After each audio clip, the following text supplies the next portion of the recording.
الحمد لله رب العالمين والعاقبة للمتقين والصلاة والسلام على سيد الأنبياء والمرسلين وعلى آله وأصحابه ومن تبعهم بإحسان إلى يوم الدين. أما بعد، قال النبي صلى الله تعالى عليه وسلم: لعن الله من لعن والده، لعن الله من ذبح لغير الله، لعن الله من آذى محدثا، لعن الله من غير منار الأرض، أو كما قال. اللهم صل على روح محمد في الأرواح، وصل على جسد محمد في الأجساد، وصل على قبر محمد في القبور. سبحان ربك رب العزة عما يصفون وسلام على المرسلين والحمد لله رب العالمين. اللہ تعالیٰ کی رحمت نصیب ہو جانا یہ بہت بڑا انعام ہے، اور اللہ تعالیٰ کی رحمت سے دور ہو جانا یہ بہت بڑا وبال ہے.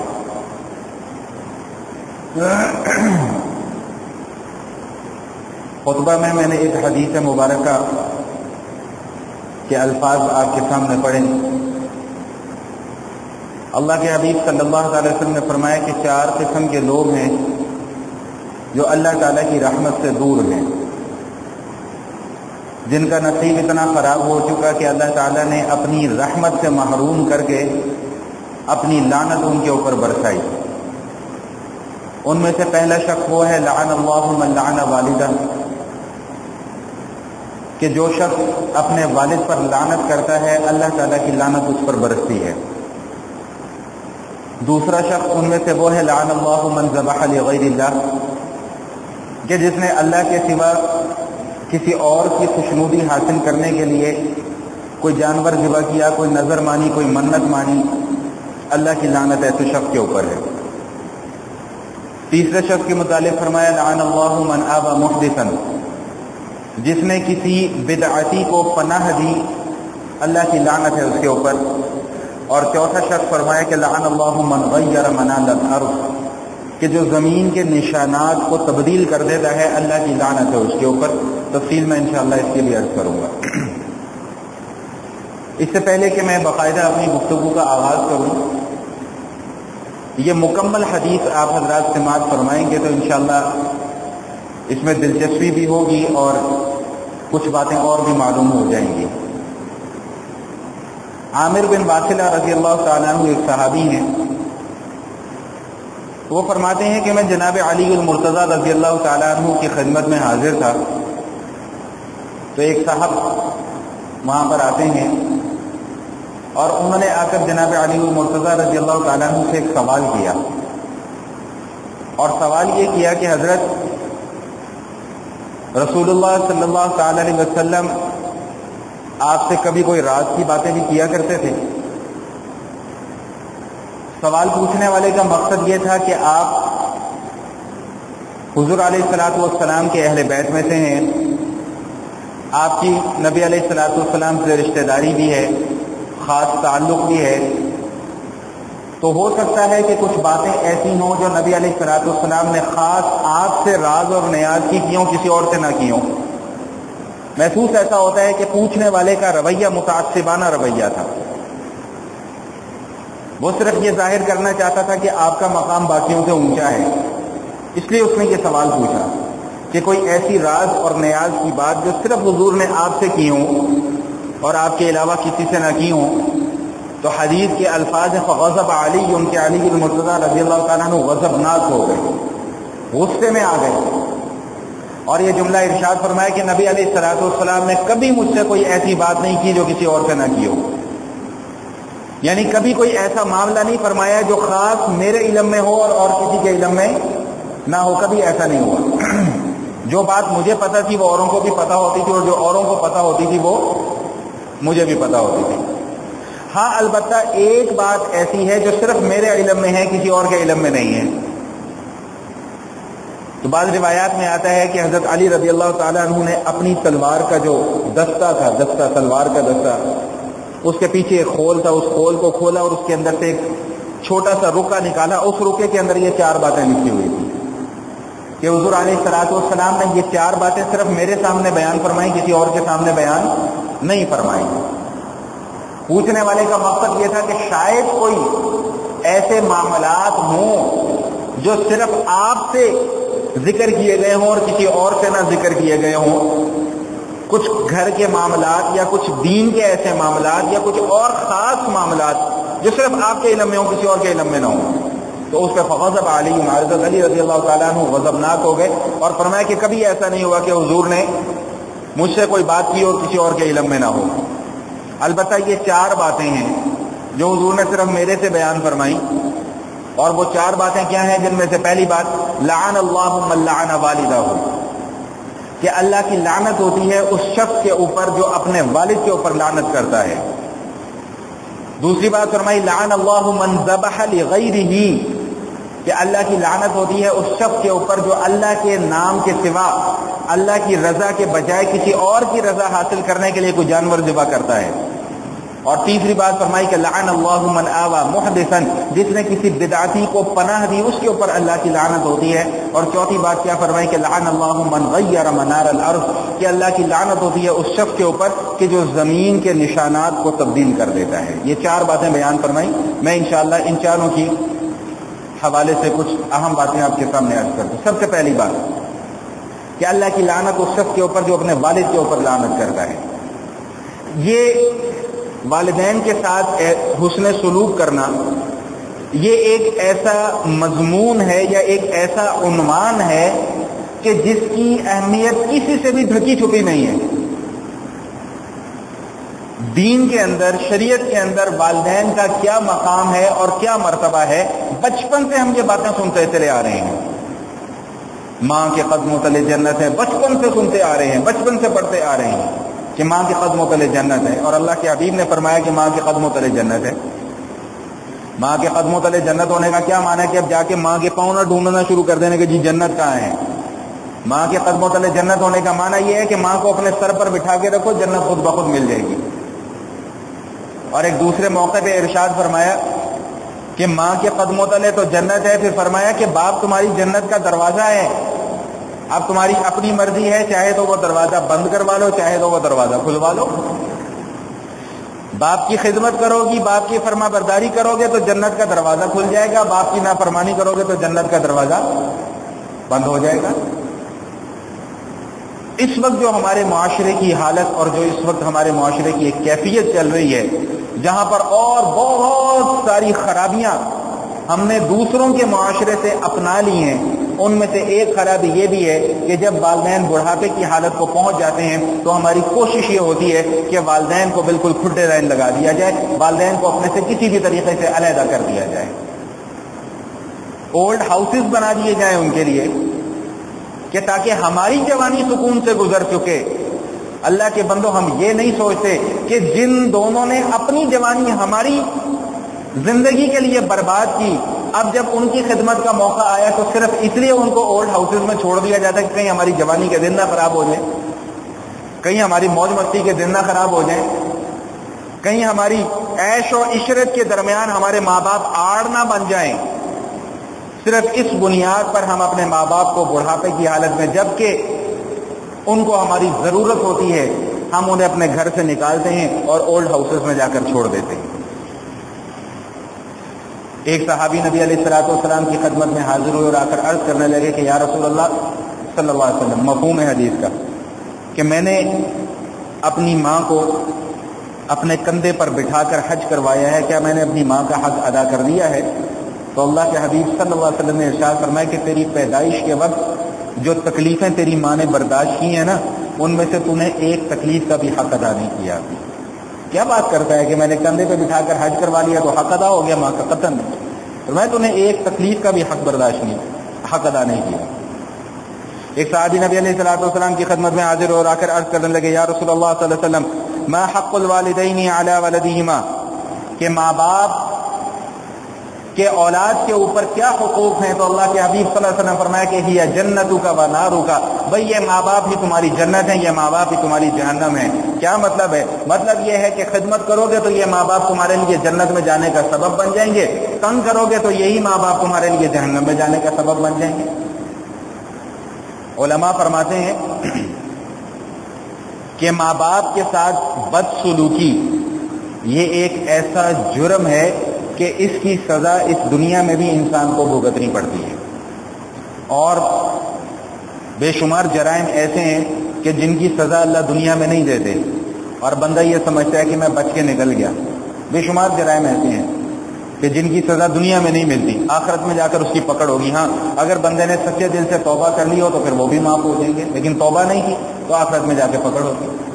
لیکن یہ ماں باپ کے ساتھ بدسلوکی یہ ایک ایسا جرم ہے کہ جس کی سزا بندے کو اس دنیا میں بھی بھگتنی پڑتی ہے اور آخرت میں بھی جا کر بھگتنی پڑتی ہے۔ اور سب سے بڑی سزا جو ہمارے تجربے میں بھی ہے، ہمارے مشاہدے کے اندر بھی یہ بات آتی ہے کہ جو شخص اپنے ماں باپ کے ساتھ بدسلوکی کرتا ہے اس کی اولاد کل کو اس کے ساتھ بدسلوکی کرتی ہے۔ آج میں اپنے ماں باپ کو اولڈ ہاؤسز میں چھوڑ آتا ہوں، کل کو میری اولاد مجھے اٹھا کر چھوڑ کر آئے گی، چھوڑ کر نہیں آئے گی، پھینک کر آئے گی۔ یہ انجام ہے ماں باپ کے ساتھ بدسلوکی کرنے کا۔ اللہ کے حبیب صلی اللہ علیہ وسلم سے پوچھا گیا کہ یا رسول اللہ میرے اوپر سب سے زیادہ حق کس کا ہے؟ فرمایا امو کا، ثم امو کا، ثم امو کا، ثم والد کا، ثم ادنا کا فادنا کا۔ بھائی سب سے پہلا حق تمہارے اوپر تمہاری ماں کا ہے، پھر تمہاری ماں کا ہے، پھر تمہاری ماں کا ہے، پھر تمہارے باپ کا ہے، پھر اس کے بعد باقی دوسرے رشتے داروں کا ہے۔ علماء نے بڑا خوبصورت نقطہ لکھا ہے کہ اس معاملے میں آ کر ماں کے 3 درجے کیوں زیادہ ہیں؟ بھئی پہلے 3 درجے ماں کے ہیں، چوتھا درجہ باپ کا ہے۔ اس معاملے میں آ کر ماں کے 3 درجے کیوں زیادہ ہیں؟ قرآن پڑھیں گے تو یہ بات سمجھ میں آئے گی۔ سورہ لقمان کے اندر اللہ پاک نے ایک بات ارشاد فرمائی ہے، وَوَصَّيْنَا الْإِنسَانَ بِوَالِدَيْهِ إِحْسَانًا حَمَلَتْهُ أُمُّهُ كُرْهًا وَوَضَعَتْهُ كُرْهًا وَحَمْلُهُ وَفِصَالُهُ 30 شهرًا۔ اللہ فرما رہے ہیں کہ ہم نے حکم دیا ہے انسان کو کہ اپنے ماں باپ کے ساتھ اچھا سلوک کرے۔ مسلمان کو نہیں لفظ یہاں پر ذکر کیا، وَوَصَّيْنَا الْمُسْلِمِينَ لِلْوَالِدَيْنِ إِحْسَانًا نہیں کہا، نہیں فرمایا وَوَصَّيْنَا الْإِنسَانَ بِوَالِدَيْهِ إِحْسَانًا۔ ماں باپ، ہم نے انسان کو، بنی نوع انسانیت کو یہ حکم دیا کہ اپنے ماں باپ کے ساتھ اچھا سلوک کرو۔ پھر آگے اب باپ کا تذکرہ نہیں آ رہا، اب صرف ماں کا تذکرہ آ رہا ہے۔ حملتہ امہ کرہا، اس کی ماں نے 9 مہینے تک بڑی تکلیف کے ساتھ اپنے بچے کو اپنے پیٹ کے اندر پالا، یہ ایک تکلیف ہے۔ حملتہ امہ ووضعتہ کرہا، اور جب بچے کی پیدائش کا وقت آیا تو اس نے بچے کو جنا، نہایت تکلیف کے ساتھ جنا، اور پھر فرمایا کہ وَحَمْلُهُ وَفِصَالُهُ 30 شَهْرًا، کہ یہ 30 مہینے کی مدت ہے، 30 مہینے کی مدت ہے کہ جس میں اس نے بچے کو جنا بھی اور پھر اپنی چھاتی کے ساتھ دودھ لگا کر پلایا، چھاتی کے ساتھ اس کا منہ لگا کر اس کا دودھ بھی پلایا۔ تو یہ 3 تکلیفیں ماں بڑی بڑی برداشت کرتی ہے۔ جب بچے کو بھوک لگتی ہے، بچہ جب روتا ہے تو ماں اپنے سارے کام چھوڑ دیتی ہے کہ میرا بچہ مجھے بلا رہا ہے، میرا بچہ بھوک سے بلک رہا ہے، میرا بچہ پاؤں مار رہا ہے، ایڑیاں رگڑ رہا ہے، کیوں؟ میرے بچے کو بھوک لگ رہی ہے۔ ماں سارے کام چھوڑ دیتی ہے، یہاں تک کہ اپنے شوہر کی خدمت گزاری بھی چھوڑ دیتی ہے۔ شوہر بھی تو اسی بچے کا باپ ہوتا ہے، وہ بھی برداشت کرتا ہے کہ ٹھیک ہے بی بی تم میرا کام ابھی نہ کر، پہلے بچے کی بھوک مٹا جا کر، میرا کام بعد میں کر لینا، پہلے بچے کی بھوک مٹا۔ وہی بچہ کل کو جب جوان ہوتا ہے تو وہ کہتا ہے بابا آپ کی کھانسی مجھ سے برداشت نہیں ہوتی، بابا آپ کے کھانسنے کی وجہ سے میری نیند خراب ہو جاتی ہے، ماں تمہاری یہ ٹھس ٹھس مجھے بہت تنگ کرتی ہے، میری بیوی بھی تمہاری وجہ سے پریشان رہتی ہے، میرے بچے بھی تمہاری وجہ سے پریشان رہتے ہیں۔ نتیجہ کیا ہوتا ہے کہ ماں اور باپ کو اٹھاتے ہیں اور جا کر گھر سے باہر نکال دیتے ہیں۔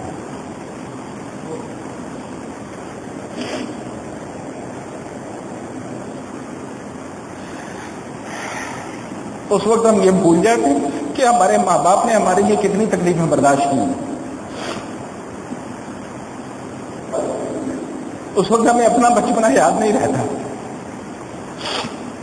سخت سردیوں کی ٹھٹرتی بھی رات ہوتی ہے، بچہ بستر گیلا کر دیتا ہے، ماں کہتی ہے کوئی بات نہیں، بچے کا لباس تبدیل کر دیتی ہے، اپنا بستر نہیں تبدیل کرتی کہ میرا بچہ تکلیف میں نہ آ جائے۔ تو اللہ کے حبیب کیا فرما رہے ہیں؟ لعن اللہ من لعن والدہ، اللہ تعالیٰ اس شخص کے اوپر لعنت کرتے ہیں جو اپنے باپ کے اوپر لعنت کرتا ہے، جو اپنے باپ پر تان کرتا ہے۔ جو اپنے باپ کے سامنے اونچی آواز سے بات کرتا ہے، جو اپنے باپ کو دکھ دیتا ہے، جو اپنے باپ کو تکلیف دیتا ہے، اللہ کے حبیب فرما رہے رضا رب فی رضا الوالد وسخط الرب فی سخط الوالد. بھائی رب کو اگر راضی کرنا ہے تو اپنے باپ کو راضی کر لو، اگر تمہارا باپ تم سے راضی نہیں تو تمہارا رب بھی تم سے راضی نہیں ہوگا. تو لعن اللہ من لعن والدہ، اللہ کی لعنت ہوتی ہے اس شخص کے اوپر جو اپنے باپ پر لعن تان کرتا ہے. باپ تم نے میرے لیے کیا کیا، اب میں جوان ہو گیا ہوں، میں جو کچھ کر رہا ہوں اپنی محنت پر کر رہا ہوں، اپنے بل بوتے پر کر رہا ہوں. بابا جان آپ نے ہمارے لیے ساری زندگی کیا. وہ باپ جس نے اپنی جوانی قربان کی، وہ باپ جس نے اپنی راتوں کی نیند کو خراب کیا، وہ باپ جس نے اپنے دن کے آرام کو خراب کیا. کیوں؟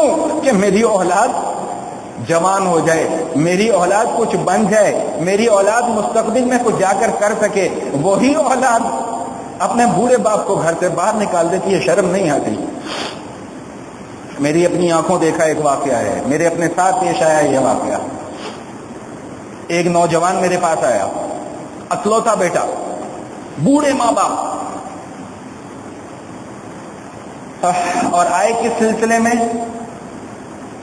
کہ جوان کے سر پر بھوت سوار تھا کہ انگلینڈ میں کسی اپنی سے زیادہ عمر کی خاتون سے میں نے نکاح کرنا ہے، مولوی صاحب آپ میرا نکاح پڑھائیں. میں نے کہا تمہیں اس کا کیا فائدہ ہوگا؟ کہتا جی وہ مجھے باہر بلا لے گی، میرا مستقبل بن جائے گا. واللہ العظیم اس نوجوان نے میرے سامنے بیٹھ کر اپنے بوڑھے باپ کو یہ الفاظ کہے کہ انہوں نے آج تک میرے لیے کیا ہے. خدا کی قسم میرے دل پہ اس وقت چھٹیاں چل گئی.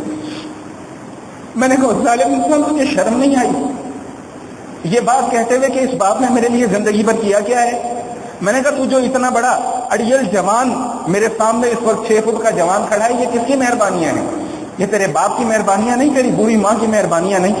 خدا کی قسم میں نے ابھی کل اس نوجوان کو دیکھا ہے، میں ممبر پر بیٹھ کر غلط بیانی، میں نے کل ابھی اس نوجوان کو دیکھا ہے اور اس کی حالت میں آپ کے سامنے بیان نہیں کر سکتا کہ اس کی کیا حالت ہے. نکاح بھی پڑھوایا، میرے پاس نہیں آیا کہ اس مولوی کے پاس نہیں جانا نکاح پڑھانے کے لیے، وہ الٹی پلٹی باتیں کرتا ہے. میں نے کہا بے وقوف انسان، تجھے یہ باتیں الٹی پلٹی لگتی ہیں لیکن ہیں حقیقت پر مبنی باتیں، کل کو روئے گا تو. اور میں نے کل ابھی اس نوجوان کو دیکھا، اس کا عجیب حلیہ کہ جیسے اس کے سر پر کسی کا دست شفقت نہیں ہے.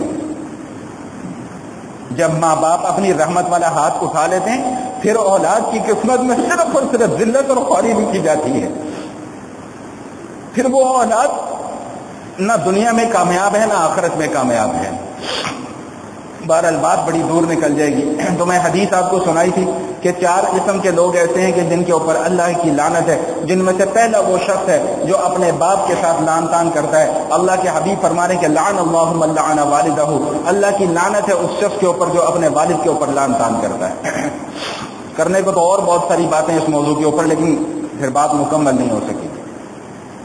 دوسرا جملہ جو اللہ کے حبیب صلی اللہ علیہ وسلم نے ارشاد فرمایا، لعن اللہ من ذبح لغیرہ، کہ اللہ کی لعنت ہے اس شخص کے اوپر جو اللہ کے سوا کسی اور کو خوش کرنے کے لیے کوئی جانور ذبح کرتا ہے. یہ بڑا اہم موضوع ہے، اس مسئلے کو سمجھ لیجئے. اگر یہ مسئلہ سمجھ میں آ گیا تو میں یہ سمجھوں گا کہ آج کی نشست کا حق ادا ہو گیا. اللہ تعالیٰ کی رضا کے سوا کسی اور کو خوش کرنے کے لیے کسی جانور کو ذبح کرنا، اللہ کے حبیب کیا فرما رہے ہیں کہ اللہ تعالیٰ نے اس کے اوپر لعنت فرمائی ہے. دیکھیں اللہ تعالیٰ ہمارے مالک ہیں، اللہ تعالیٰ ہمارے خالق ہیں. جو چیز ہمارے فائدے کی تھی اللہ تعالیٰ کو اپنے بندوں سے بڑی محبت ہے، اس لیے اللہ تعالیٰ نے ان تمام کے تمام اعمال کو ہمارے لیے جائز قرار دیا. جو چیزیں ہمارے لیے نقصان دہ تھیں اللہ تعالیٰ نے ان تمام کی تمام چیزوں کو اپنے بندوں کے اوپر ناجائز اور حرام قرار دیا. کیوں؟ اس لیے کہ اللہ اپنے بندوں سے محبت کرتے ہیں. اور جب اللہ مالک ہیں اور اللہ خالق ہیں تو اللہ پھر چاہتے یہ ہے کہ میرے سوا کسی کی بندگی بھی پھر اختیار نہ کی جائے، میرے سوا کسی اور کی رضامندی بھی مقصود نہ ہو، میرے سوا کسی اور کی عبادت بھی نہ کی جائے، میرے سوا کسی اور کی پوجا اور پرستش بھی نہ کی جائے. اللہ تعالیٰ نے جن اعمال کو ہمارے لیے مناسب سمجھا اپنا قرب اختیار کرنے کے لیے اللہ تعالیٰ نے وہ اعمال ہمارے ذمہ لگا دیے. یہ صدقہ کرنا، خیرات کرنا، نماز پڑھنا، روزہ رکھنا، اللہ تعالیٰ کو یہ اعمال پسند ہیں. اللہ نے ہی یہ طریقہ مقرر کیا ہے کہ بھئی یہ کام کرو گے تو میں راضی ہوں گا. انہی طریقوں میں سے ایک طریقہ جانور کو ذبح کرنا بھی ہے، جو انشاءاللہ ان قریب ابھی ایک سنت ہم نے پوری کرنی ہے. یہ طریقہ بھی اللہ نے ہی مقرر کیا ہے کہ بھئی میرے لیے، میری رضا کی خاطر، میری خوشنودی کے لیے پیسہ خرچ کر کے جانور خرید کر لے کر آؤ اور پھر اس کو میرے راستے میں ذبح کر دو، اس کے اوپر چھری چلا دو، میں اس سے بہت زیادہ خوش ہوں گا. یہ اللہ تعالیٰ نے یہ عمل مقرر کیا ہے. اور پھر اللہ کو یہ بات پسند نہیں ہے کہ جو سٹیٹس مجھے دیا جا رہا ہے، جو مقام میرا ہے، وہی مقام کسی اور کو بھی دیا جائے.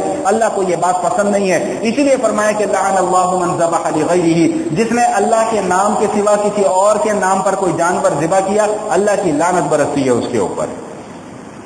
اب یہ مسئلہ سمجھ لیجیے کہ اللہ کے نام کے سوا کسی اور کے نام پر ذبح کرنے کا مطلب کیا ہے. ہمارے معاشرے میں جاہلوں کی کمی نہیں ہے. جس کو آپ یہ مسئلہ سمجھانا شروع کریں گے، اگر اس کے نصیب میں سمجھنا ہوگا تو سمجھ جائے گا، وگرنہ آپ کے اوپر سب سے پہلے گستاخی کا فتویٰ لگے گا. اس لیے بحث کسی سے کرنے کی ضرورت نہیں ہے، صرف مسئلہ سمجھنے کی ہے. کسی کے نام پر ذبح کرنے کا مطلب کیا ہے؟ کسی کے نام پر ذبح کرنے کا آسان اور سیدھا سادہ سا مفہوم یہ ہے کہ جو مقام اور جو مرتبہ اور جو تعظیم ہم اللہ کی کرتے ہیں، وہی تعظیم مخلوق میں سے کسی کی جائے، یہ اللہ کو پسند نہیں ہے. بات سمجھ میں آ رہی ہے میری؟ کہ جس تعظیم کی وجہ سے ہم جانور اللہ کے راستے میں قربان کرتے ہیں، وہی تعظیم مخلوق میں سے کسی کے لیے کی جائے، کسی اللہ والے کے لیے کی جائے، کسی نبی کے لیے کی جائے، کسی ولی کے لیے کی جائے، اللہ تعالیٰ کو یہ بات پسند نہیں ہے. اس لیے فرمایا کہ لعن اللہ من ذبح لغیرہ. اسی طرح کی ایک شخص کی میرے سے ایک مرتبہ بات ہو گئی تو وہ کہنے لگا، میں نام نہیں لیتا پھر فتویٰ لگ جائے گا جی فرقہ واریت والی تقریریں ہو رہی ہیں. اس نے کہا جی فلاں فلاں فلاں فلاں لوگ جو ہیں وہ مناظرہ کرنے کے لیے آئے اور ہم نے ان کے لیے گوشت پکایا اور گوشت ان کو کھلایا. تو جب ہم نے ان کو کھلا پلا کر فارغ کر دیا تو ہم نے ان کو یہ کہا کہ بھئی تم تو ہمارے اوپر مشرک کا فتویٰ لگاتے ہو، آج تم بھی سارے کے سارے مشرک ہو گئے. انہوں نے کہا وہ کیسے؟ کہتے یہ ہم نے تمہارے نام پر پکایا تھا. یہ جہالت کی وہ انتہا ہے کہ جس سے آگے کوئی اور انتہا نہیں ہے. یاد رکھیے گا کہ ایک ہوتا ہے کسی کی دعوت کرنا اور ایک ہوتا ہے کسی کے نام پر ذبح کرنا. یہ دو علیحدہ علیحدہ چیزیں ہیں. اب اگر آپ لوگ میری دعوت کریں، جو کہ کبھی بھی نہیں کرنی کسی نے، اگر آپ لوگ میری دعوت کریں، میں آپ کے گھر پر آؤں اور آپ نے میرے لیے بڑا اہتمام کیا ہو، کھانا شانا پکایا ہو، مرغ مسلم پکایا ہو، مٹن پکایا ہو، تو وہ جانور ذبح کروا کے لے کے آئیں گے نا، زندہ تو نہیں پکایا ہوگا. تو آپ مجھے یہ کہیں کہ مولانا یہ ہم نے آپ کے لیے پکایا، تو کیا یہ شرک ہو جائے گا؟ کیوں بھائی بتائیں مجھے، کیا یہ شرک ہو جائے گا؟ آپ نے میری تعظیم کے لیے جانور ذبح کیا یا میری دعوت کے لیے جانور ذبح کروایا؟ بتائیں نا بھائی، بول دیا کریں کبھی کبھی. دعوت کے لیے تو دعوت کرنا اور چیز ہے، تعظیم کرنا اور چیز ہے. یہ شرک کب بنے گا؟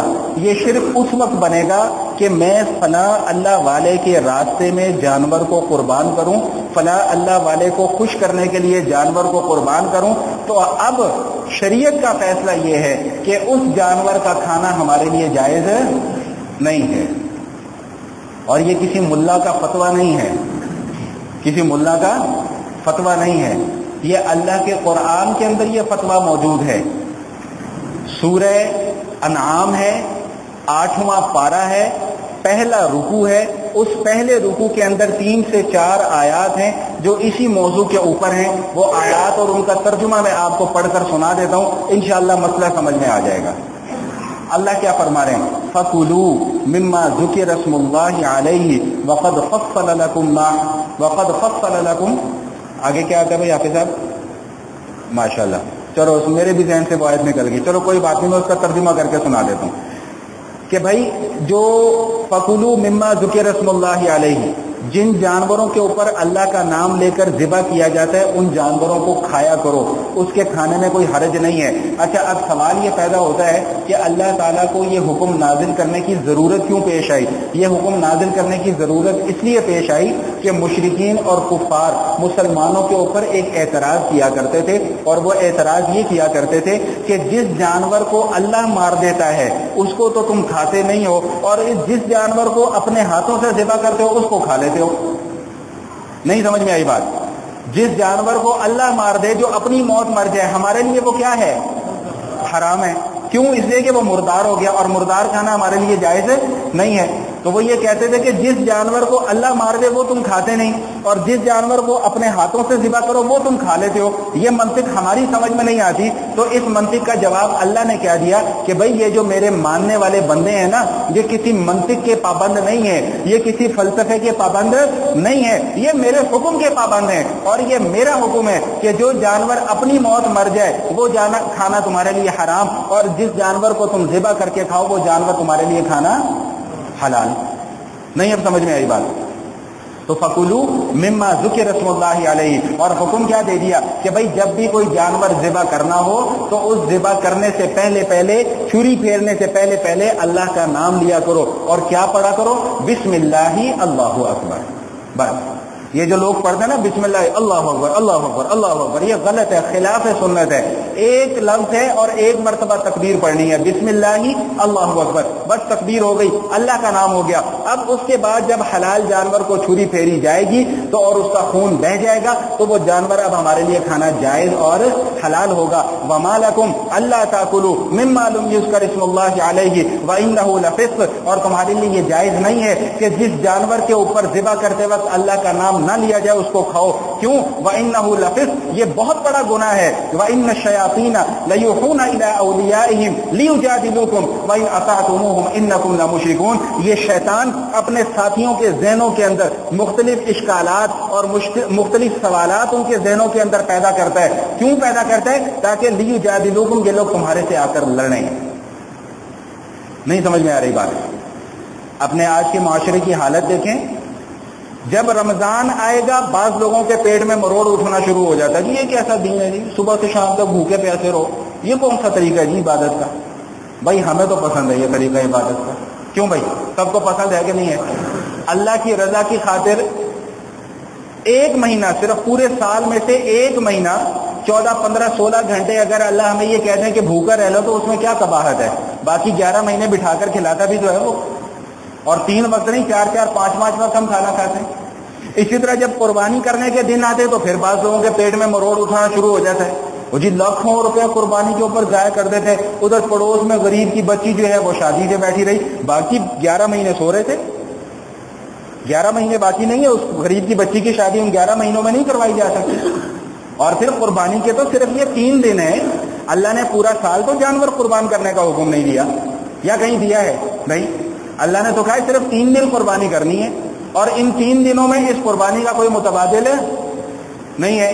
یہ شکوک پیدا کیے جا رہے ہیں، شبہات پیدا کیے جا رہے ہیں. نہیں کہ نہیں صدقہ کر دو، غریبوں کو تقسیم کر دو، جانور خریدنے کی کیا ضرورت ہے؟ بھائی جانور خریدنا ضروری ہے، اللہ کے راستے میں قربان کرنا ضروری ہے. صدقہ و خیرات کرنا ہو تو ان 3 دنوں کے بعد کر لینا، پورا سال پڑا ہوا ہے صدقہ و خیرات کرنے کے لیے.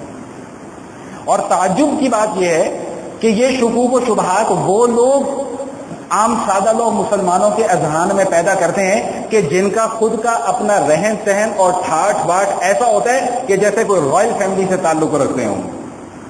آئی فون یہ جو نیا ماڈل ہے میرا خیال ہے 1 لاکھ روپے کا فون ہے، وہ فون ضرور ان کے پاس ہوگا لیکن غریب کی بچی کی شادی نہیں کروائیں گے. ہاں جب کوئی قربانی کا جانور خرید کے لے آئے گا، او ہو یہ تم نے کیا کیا، یہ تو مولویوں کی بنائی ہوئی باتیں تھی، وہ کسی غریب کی بچی کی شادی کروا دے تو تمہیں اس سے زیادہ ثواب مل جاتا. الامان الحفیظ. تو اس قسم کے شکوک اور شبہات میں مبتلا ہونے کی ضرورت نہیں ہے.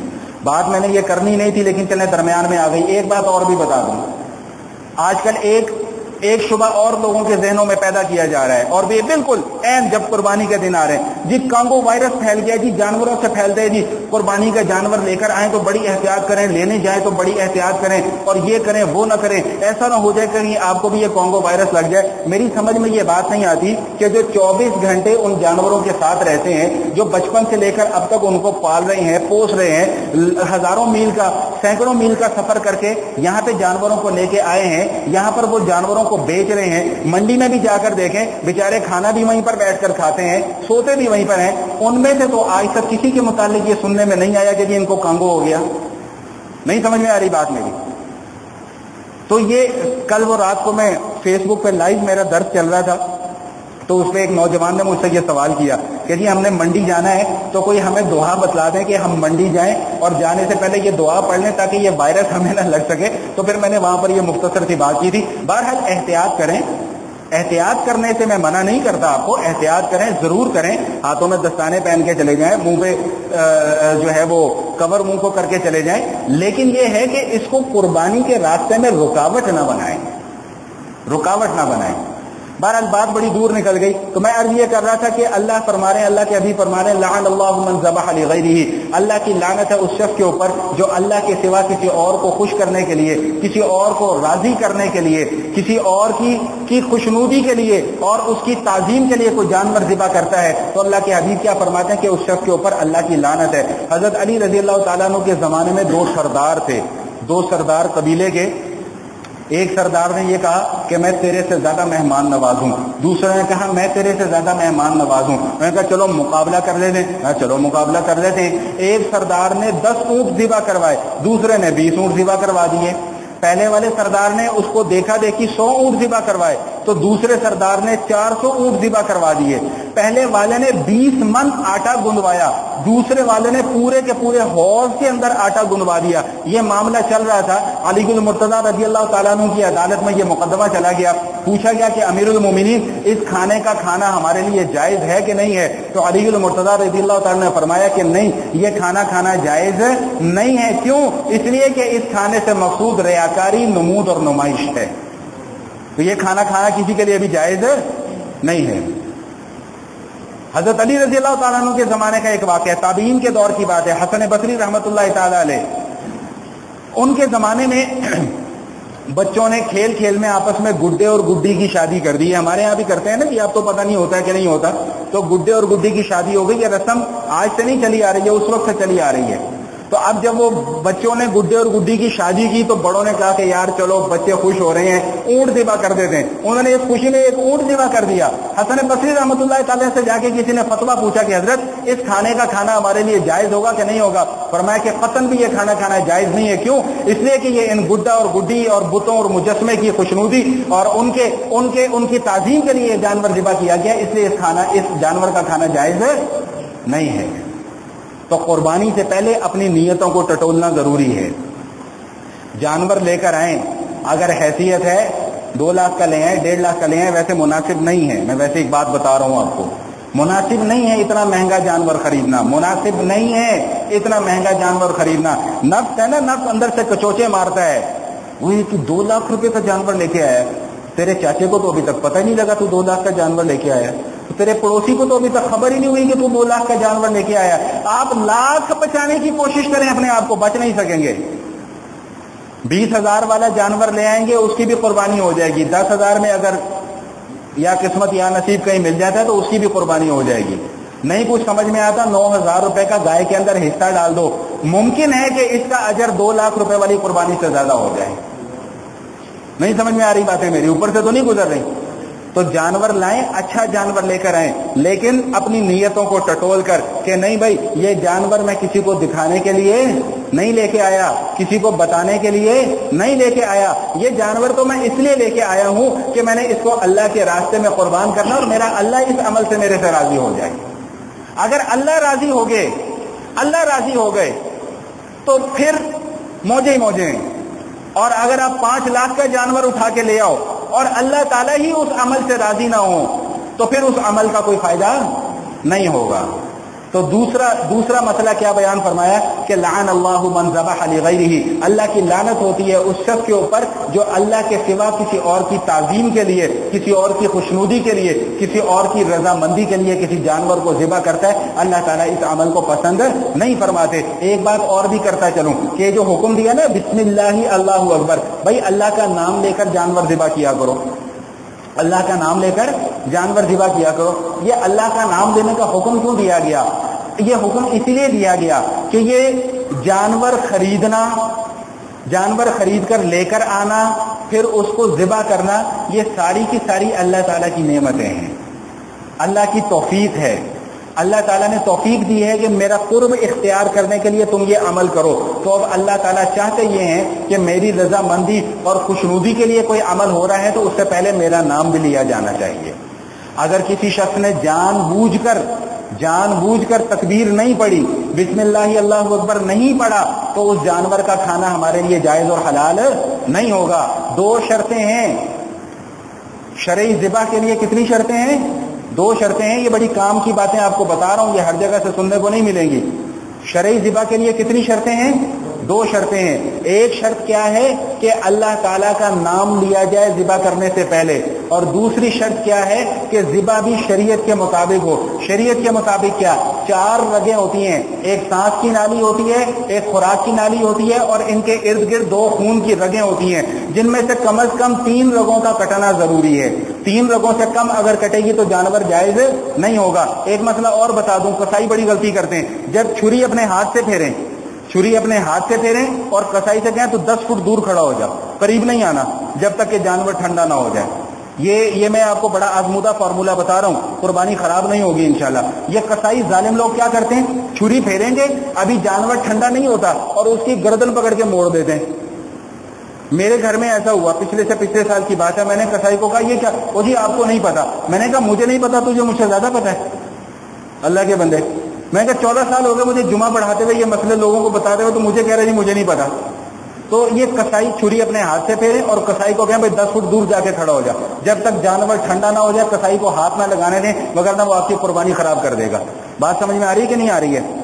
تو 2 شرطیں میں نے آپ کو بتائیں، ایک تو جانور کو ذبح کرتے وقت اللہ کا نام لیا جائے، اور دوسرا کیا کیا جائے، شرعی طور پہ ذبح کیا جائے، کم از کم اس کی 3 رگیں کٹنا ضروری ہیں۔ اس حوالے سے مسائل اور بھی ہیں، موقع ملا تو انشاءاللہ میں آئندہ جمعے بیان کر دوں گا، میں اس حدیث کو مکمل کر دوں۔ تیسری بات، اللہ کے حبیب صلی اللہ علیہ وسلم نے کیا فرمائی، لعن اللہ من آوى محدثا، اللہ کی لعنت ہوتی ہے اس شخص کے اوپر جو کسی بدعتی کو ٹھکانہ دیتا ہے، جو کسی بدعتی کی تعظیم کرتا ہے، جو کسی بدعتی کو مقام اور مرتبہ سمجھتا ہے کہ بھئی یہ بڑا اونچے درجے کا آدمی ہے، کرتا وہ بدعت ہے۔ بدعت کسے کہتے ہیں؟ بڑا آسان اور سیدھا سادہ سا مفہوم ہے، لوگوں نے اس کے اندر بڑی اوٹ پٹانگ باتیں کی ہیں جس کا حقیقت سے کوئی تعلق نہیں ہے۔ بدعت صرف اس چیز کا نام ہے کہ دین کے احکام موجود ہیں، ان دین کے احکام میں کسی چیز کا اضافہ کر دینا، یہ بدعت ہے۔ عیدیں 2 ہیں، حدیث کے اندر موجود ہے، صحابہ کا عمل موجود ہے، 2 سے 3 کر دینا یہ بدعت ہے۔ بس آسان سا مفہوم۔ ہر نئی چیز بدعت نہیں ہوتی، گاڑی میں بیٹھنا بدعت نہیں ہے۔ ہمارے استاد محترم مولانا عبد الرحمن اشرفی صاحب رحمۃ اللہ تعالی علیہ سفر کہیں فرما رہے تھے، تو ان کے ساتھ ایک دوسرے عالم دین بھی تھے، تو انہوں نے ازراہ مذاق پوچھا کہ مولانا آپ ہمارے اوپر تو بدعت کا فتویٰ لگاتے ہیں، آج آپ بھی تو گاڑی میں بیٹھے ہیں۔ انہوں نے کہا یہ گاڑی میں بیٹھنا بھی تو بدعت ہے۔ حضرت نے پوچھا کیسے بدعت ہے؟ انہوں نے کہا جی حضور کے زمانے میں تو گاڑی تھی نہیں، آج آپ گاڑی کے اوپر بیٹھ رہے ہیں تو یہ بدعت نہیں ہو گئی؟ تو استاد جی بڑے اعلیٰ ضبط کے انسان تھے، اللہ تعالیٰ ان کو غنی کرامت فرمائے۔ استاد جی نے جواب دیا بھائی حضور کے زمانے میں تو آپ بھی نہیں تھے، تو پھر آپ بھی بدعت ہوئے۔ پھر ان کو سمجھایا کہ بھائی بدعت کا تعلق مسائل کے ساتھ ہوتا ہے، وسائل کے ساتھ نہیں ہوتا۔ اب یہ اسپیکر ہے، یہ آواز پہنچانے کا ایک ذریعہ ہے، اب کوئی اس کے اوپر فتویٰ لگا دے کہ جی حضور کے زمانے میں تو اسپیکر تھا نہیں، آپ اسپیکر کیوں استعمال کرتے ہیں؟ تو اس کا تعلق مسائل کے ساتھ نہیں ہے، اس کا تعلق وسائل کے ساتھ ہے۔ یہ بڑی گہری سی بات ہے، کبھی موقع ملا تو پھر آپ کو تفصیل سے سمجھائیں گے۔ بہرحال ابھی اتنا سمجھ لیجئے کہ دین کے احکام موجود ہیں، ان دین کے احکام میں کسی نئے حکم کا اضافہ کر دینا، اپنی طرف سے کوئی نئی چیز بیچ میں ایڈ کر دینا، اس کو بدعت کہا جاتا ہے، اور ایسا عمل کرنے والا جو ہے وہ بدعتی کہلاتا ہے۔ اللہ کے حبیب صلی اللہ علیہ وسلم نے فرمایا کہ بدعتی کو توبہ کی توفیق ہی نہیں ہوتی۔ پوچھا گیا یا رسول اللہ کیوں؟ فرمایا اس لیے کہ وہ گناہ کو گناہ ہی نہیں سمجھ رہا ہوگا، وہ تو اس گناہ کو نیکی کا کام سمجھ کے کر رہا ہے کہ میں تو بڑا عالی شان کام کر رہا ہوں، میں تو عشق رسول میں مجھ سے بڑھ کر کوئی ہو ہی نہیں سکتا۔ تو اس لیے فرمایا کہ لعن اللہ من آوى محدثا، کہ جس نے صرف کسی بدعتی کو ٹھکانہ دے دیا، پناہ دے دی، اس کے اوپر اللہ کی لعنت ہے۔ اب یہ سوچو کہ جو شخص خود بدعت کرتا ہو اس کا کیا انجام ہوگا، اس کا کیا انجام ہوگا۔ اور چوتھی بات یہ ارشاد فرمائی لعن اللہ من غیر منال الارض، اللہ کی لعنت ہوتی ہے اس شخص کے اوپر جو زمین کے نشانات کو تبدیل کر دیتا ہے۔ یہ زمین کے نشانات کو تبدیل کرنے کا مطلب کیا ہے؟ زمین کے نشانات کو تبدیل کرنے کا مطلب یہ کہ ایک پلاٹ خریدا، 5 مرلے کا ایک پلاٹ خریدا،